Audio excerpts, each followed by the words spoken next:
Assalamualaikum warahmatullahi wabarakatuh. Sebelumnya perkenalkan nama saya Awan Munawar dari kelas 5B Program Studi Teknik Informatika.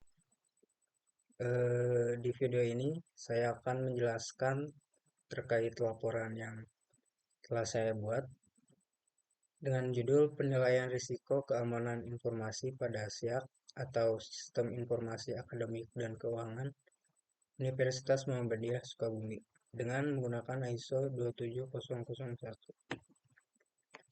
Dan untuk latar belakang, Universitas Muhammadiyah Sukabumi menggunakan teknologi informasi dalam pengelolaan universitas, termasuk pengembangan sistem informasi seperti sistem informasi akademik dan keuangan atau SIAK yang menggunakan metode System Development Life Cycle atau SDLC.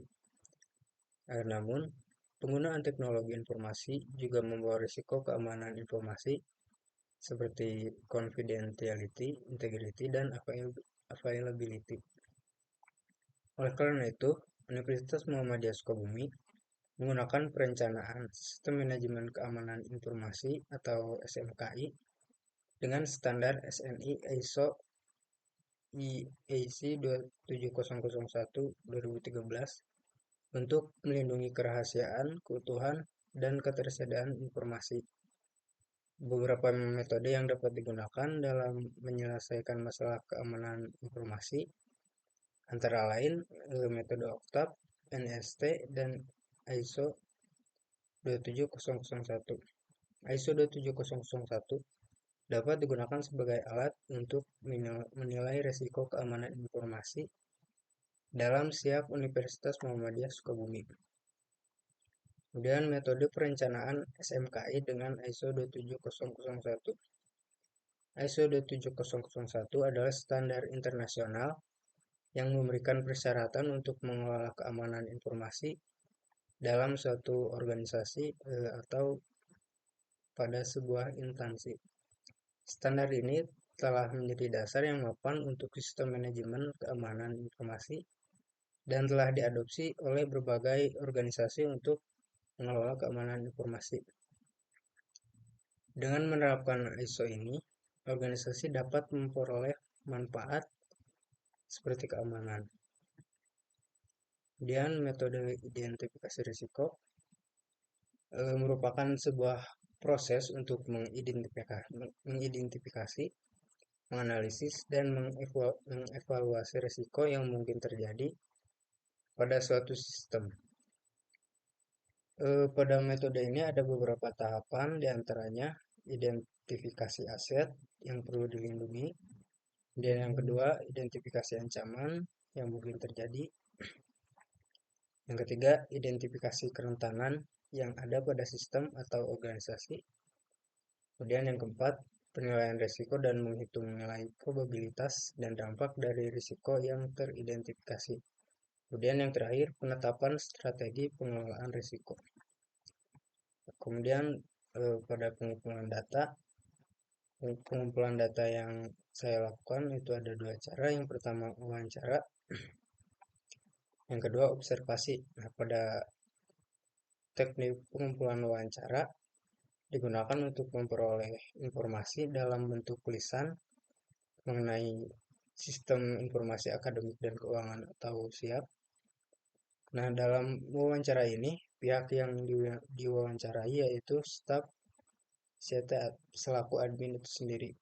Kemudian pada pengumpulan data observasi dilakukan untuk mengamati dan mencatat informasi berupa aset serta risiko ancaman yang terdapat pada sistem informasi akademik dan keuangan atau SIAK.